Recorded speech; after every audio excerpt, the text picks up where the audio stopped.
হাই আজি আপোনালোকৰ মাজলৈ দুটা হোম ৰেমেডি লৈ আহিছো যদি আপোনালোকৰ ওঠৰ ওচৰত কলা পৰিছে ওঠৰ ওচৰত বহুত বেছি যদি পিগমেন্টেশন হৈ গৈছে চকুৰ তলত কলা পৰিছে যদি আপোনালোকৰ মুখত গ্লো নোহোৱা হৈছে আপোনালোকৰ স্কিনখন যদি কলা পৰিছে যদি ওঠৰ ওচৰত বহুত বেছি পিগমেন্টেশন পৰি দেখাত বেয়া হৈছে আপোনালোকৰ এই হোম ৰেমেডি দুটা ব্যৱহাৰ কৰি অতি কম সময়তে এই সমস্যা আপোনালোকৰ দূৰ হ'ব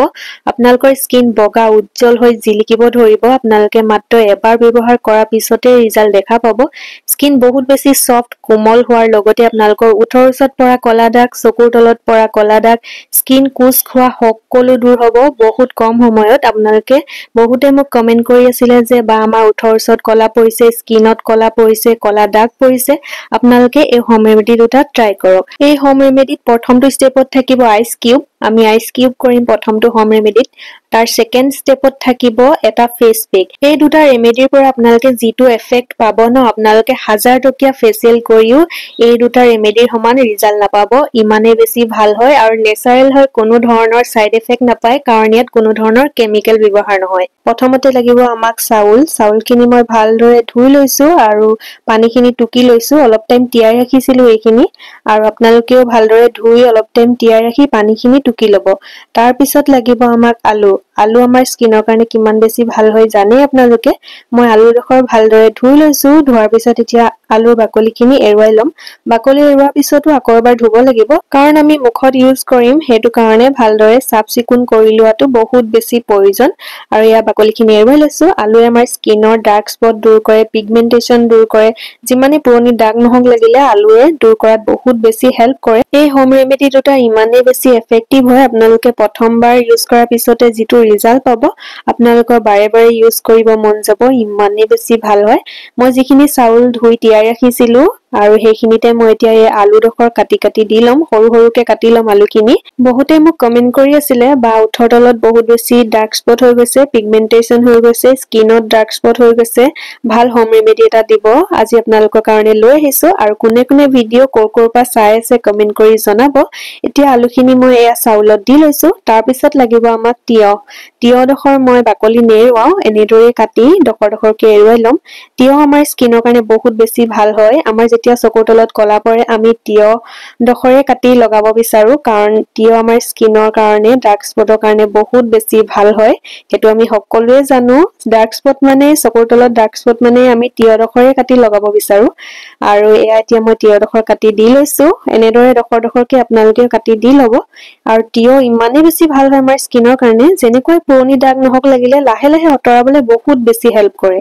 এইবোৰত কেমিক্যাল নাই হেতু কাৰণে অলপ সময় লাগে কিন্তু আপোনালোকে একো সাইড এফেক্ট নহব আপোনালোকৰ স্কিনত যদি এই সমূহ ৰেমেডি আপোনালোকে ট্ৰাই কৰে এয়া এতিয়া আমি চাউল আলু আৰু তিয়হ ডখৰকে সৰুকে কাটি ললো এতিয়া আমি এইখিনি মিক্সিত দি লম এইখিনি আমি এতিয়া পেষ্ট বনাব লাগিব আপোনালোকেও এনেদৰে মিক্সিত দি পেষ্ট বনাই লব আৰু ইয়াত আমি একো এড নকৰো মানে পানী বা মৌজুল বা গোলাপ জল একো এড নকৰো আমি এনেদৰে এইখিনি এতিয়া মিক্সিত মাৰি পেষ্ট এটা বনাই লম কাৰণ তিয়হ আৰু আলুটোৰ বহুত বেছি ৰস থাকে সেইখিনিতে কাম চলি যাব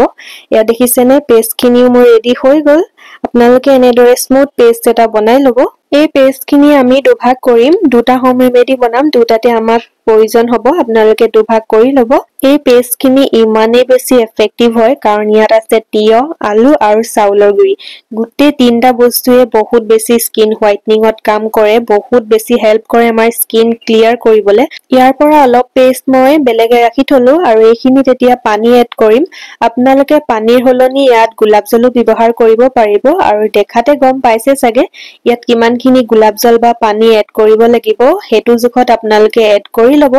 আৰু এইখিনি এতিয়া মই আইস কিউব প্লেটত এনেদৰে ঢালি লম আপোনালোকৰ ওচৰত যদি আইস কিউব প্লেট নাথাকে আপোনালোকে বাটি বা গ্লাছতো আইস কিউব বনাই লব পাৰিব এনেদৰে দি মুঠতে আইস কিউব হলে হয় আপোনালোকে যেনেদৰে পাৰে বনাই লব আৰু এইখিনি মোৰ ৰেডি হৈ গল এতিয়া এইখিনি আইস কিউব বনাবলৈ কাৰণে ফ্ৰিজত ৰাখি থম আৰু এয়া আইস কিউব মোৰ ৰেডি হৈ গল ইমানে বেছি এফেক্টিভ আইস কিউব হয় এটো আপোনালোকে ইউজ কৰাৰ পিছতহে গম পাব আইস কিউবটো ব্যৱহাৰ কৰাৰ আগতে মই প্ৰথমতে স্কিন ক্লিন কৰি লম ভালদৰে মই ফেস ওয়াশ কৰি মুখখন ধুই লৈছো আৰু এয়া পুৰা ক্লিন হৈ আছে এতিয়া আমি আইস কিউবটো ব্যৱহাৰ কৰিম আপোনালোকে ভালদৰে মুখখন কিন্তু ধুই লব দেই ইউজ কৰাৰ আগত আৰু এনেদৰে ভালদৰে ৰাউণ্ডকে এনেদৰে ঘূৰাই আপোনালোকে আইচ কিউব দি মাসাজ কৰিব আইচ কিউব মাসাজ কৰিলে আমাৰ স্কিনত ব্লাড সাৰ্কুলেশন হয় যাৰ ফলত আমাৰ স্কিনখন বহুত বেছি গ্লো কৰে তাৰ লগতে ইয়াত এড কৰা আছে তিয়হ আলু আৰু চাউল এই তিনটা বস্তুৱে আমাৰ স্কিন হোৱাইটনিঙত বহুত বেছি হেল্প কৰে যিমানে পুৰণি কলা দাগ নহক লাগিলে আপোনালোকে বহুত কম সময়তে ৰিজাল্ট দেখা পাব আপোনালোকে এই আইচ কিউবটো এবাৰ বনাই এসপ্তাহলৈকে ইউজ কৰি থাকিব পাৰিব একো বেয়া নহয় আপোনালোকৰ ডাৰ্ক স্পট পিগমেন্টেশন সকলো লাহে লাহে দূৰ হ'ব উঠৰ ওচৰত ভালদৰে মাসাজ কৰিব যাতে উঠৰ ওচৰত থকা সেই কলা দাগসমূহ আমাৰ দূৰ হয় এনেদৰে ঘূৰাই ভালদৰে আইচ কিউব কিটাৰে মাসাজ কৰিব গুটে মুখখনত লাহে লাহে আপোনালোকৰ সকলো প্ৰবলেম দূৰ হ'ব আৰু স্কিনখন বহুত বেছি ময়শ্চাৰাইজ হ'ব আৰু ডেড স্কিন সেলসমূহো আঁতৰিব এনেদৰে আপোনালোকে সপ্তাহত মানে এদিন ব্যৱহাৰ কৰিব পাৰিব ডেইলি ব্যৱহাৰ কৰিলেও একো নহয় আপোনালোকৰ স্কিনৰ খহটা ভাব লাহে লাহে দূৰ হৈ আহিব প্ৰথম ইউজ কৰোতে আপোনালোকৰ খহটা ভাব 100% দূৰ হ'ব আৰু সেকেন্ড দিনাখন আপোনালোকে যেটো ৰিজাল্ট দেখা পাব স্কিনত আপোনালোকে দেখি নিজে আচৰিত হ'ব আৰু আপোনালোকে ডেইলি 4টা মান আইচ কিউব ব্যৱহাৰ কৰিব পাৰিব যদি এনেদৰে সৰুকে বনায়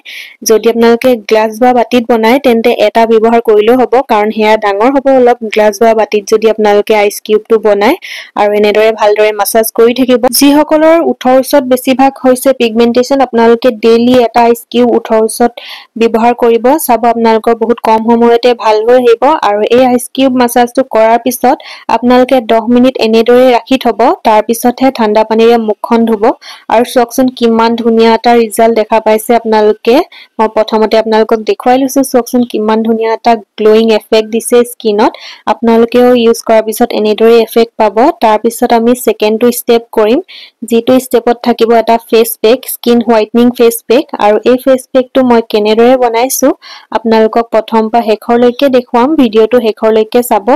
আৰু এতিয়া এই ফেস পেকটোৰ কাৰণে আমি যিখিনি পেষ্ট ৰাখি থৈছিলো তিয়হ আলু আৰু চাউল গুৰি হেয়া আমি এতিয়া এইখিনি ইয়াত ফেস পেকটোত ব্যৱহাৰ কৰিম এতিয়া ইয়াত এড কৰিছো আমি বেসন 3-4 চামুচ মান ইয়াত এড কৰিছো তাৰ পিছত ইয়াত এড কৰিছো আমি মুলতানী মিট্টি আৰু 2 চামুচ এড কৰিছো চন্দন পাউডাৰ আপোনালোকক যদি ভাল ব্ৰ্যান্ডৰ চন্দন পাউডাৰ আৰু মুলতানী মিট্টি লাগে মোক কমেন্ট কৰিব মই আপোনালোকক লিংক দি দিম ভাল ব্ৰ্যান্ডৰ ইউজ কৰাটো বহুত বেছি দৰকাৰ তেতিয়াহে আমি ভাল ৰিজাল্ট এটা দেখা পাম আমি ইয়াত এড কৰিছো চন্দন পাউডাৰ মুলতানী মিট্টি আৰু বেসন তাৰ লগতে চাউল আৰু তিয়হ আলুৰ পেষ্ট এইখিনিতে আমি ভালদৰে মিক্স কৰি লম ইয়াত আমি বেলেগ একো ব্যৱহাৰ নকৰো এই গুটেখিনিয়ে স্কিন হোৱাইটনিঙত বহুত বেছি হেল্প কৰে দেখিছেনে এনেদৰে আপোনালোকেও স্মুথ পেষ্ট এটা বনাই লব আৰু মুখখনটো মোৰ পুৰা ক্লিন হৈ আছে মই আইচ কিউব মাসাজ কৰিলো আপোনালোকে আইচ কিউব মাসাজ কৰাৰ পিছত এইটো স্টেপ ব্যৱহাৰ কৰিব লাগিব এনেদৰে মই এতিয়া ফেস পেকটো গুটে মুখত ভালদৰে লগাই লৈছো এই ফেস পেকটোৱে আপোনালোকক স্কিন হোৱাইটনিঙত বহুত বেছি হেল্প কৰিব আপোনালোকৰ উঠৰ ওচৰত পৰা কলা দাগ গুটে স্কিনত পৰা কলা দাগ চকুৰ তলত পৰা কলা দাগ যিকোনো ধৰণৰ সানবাৰ্ন ৰদে পুৰা সকলো ভাল কৰিব আপোনালোকৰ স্কিন বহুত বেছি গ্লোইং হ'ব আপোনালোকে ৰিজাল্ট দেখি আপোনালোকে গম পাব আৰু এই ফেস পেকটো আৰু এই আইচ কিউবৰ মাসাজটো ইমানে বেছি এফেক্টিভ হয় আপোনালোকে এবাৰ ট্ৰাই কৰাৰ পিছত বাৰে আপোনালোকৰ ইউজ কৰিব মন যাব আৰু এইখিনি এতিয়া মই আধা ঘণ্টা মান এনেদৰে ৰাখি থম তাৰ পিছত মই ঠাণ্ডা পানীৰে ধুই লম এয়া শুকাই আহিছে দেখিছেনে আধা ঘণ্টা মানৰ পিছত আৰু এইখিনি এতিয়া মই ভালদৰে ধুই লম আৰু ধোৱাৰ পিছত স্কিনখন ইমানে বেছি গ্লো কৰিছে ইমানে বেছি ধুনীয়া হৈ আহিছে দেখিছেনে সফট কোমল বহুত ভাল লাগিছে স্কিনখন মোৰ চুয়ে আপোনালোকে এই হোম ৰেমেডি দুটা ট্ৰাই কৰাৰ পিছত কেনে ধৰণে ৰিজাল্ট পালে প্লিজ মোক কমেন্ট কৰি জনাব আৰু এতিয়া মই স্কিন কেয়াৰ কৰি দেখুৱাম আপোনালোকক এই ৰেমেডি দুটা ট্ৰাই কৰাৰ পিছত মই কেনে ধৰণে স্কিন কেয়াৰ কৰিলো এতিয়া মই ফাৰ্স্ট লগাই লম ৰ'জ ৱাটাৰ আৰু এটো প্লামৰ হয় বহুত বেছি ভাল হয় যদি আপোনালোকে এটা ভাল টোনাৰ ব্যৱহাৰ কৰিব বিচাৰিছে এটো ব্যৱহাৰ কৰিব পাৰিব যদি লাগে মোক কব লিংক দি দিম ইয়াৰ পিছত মই এতিয়া ব্যৱহাৰ কৰিম এটা ময়শ্চাৰাইজাৰ আৰু এই ময়শ্চাৰাইজাৰটো মই ফ্ৰী পাইছিলো ইমানে বেছি ভাল হয় ইমানে বেছি এফেক্টিভ বহুত ভাল ৰিজাল্ট পাইছো মই এতিয়া ডাঙৰ এটা অৰ্ডাৰ কৰিছো বহুত বেছি ভাল পাইছো ইমান ধুনীয়া এটা স্কিনত গ্লোইং এফেক্ট দিছে এটো একুৱালজিকাৰ হয় আৰু আপোনালোকে ইউজ কৰিব পাৰিব অল স্কিন টাইপ হয় যদি আপোনালোকে ভাল ময়শ্চাৰাইজাৰ এটা বিচাৰিছে যেটো ময়শ্চাৰাইজাৰ ইউজ কৰাৰ পিছত আমাৰ স্কিনখন বহুত বেছি গ্লো কৰে আপোনালোকে এই ময়শ্চাৰাইজাৰটো ব্যৱহাৰ কৰিব পাৰিব আৰু এনেদৰে মই ভালদৰে মুখত মাসাজ কৰি ললো দেখিছেনে কিমান ধুনীয়া এটা গ্লো আহিছে মোৰ স্কিনত আৰু স্কিনখন ড্ৰাই নহয় বহুত বেছি সফট হৈ থাকে আৰু আজি ভিডিওটো ইমানতে ৰাখিছো যিসকলে নতুনকৈ আজি মোৰ ভিডিও চাই আছে আপোনালোকে মোৰ চেনেলটো সাবস্ক্ৰাইব কৰি ল'ব মই ডেইলি আপোনালোকৰ মাজলে স্কিন কেয়াৰ আৰু হেয়াৰ কেয়াৰ ভিডিও আনি থাকো আৰু আজিলৈ আহিছো দিয়ক বাই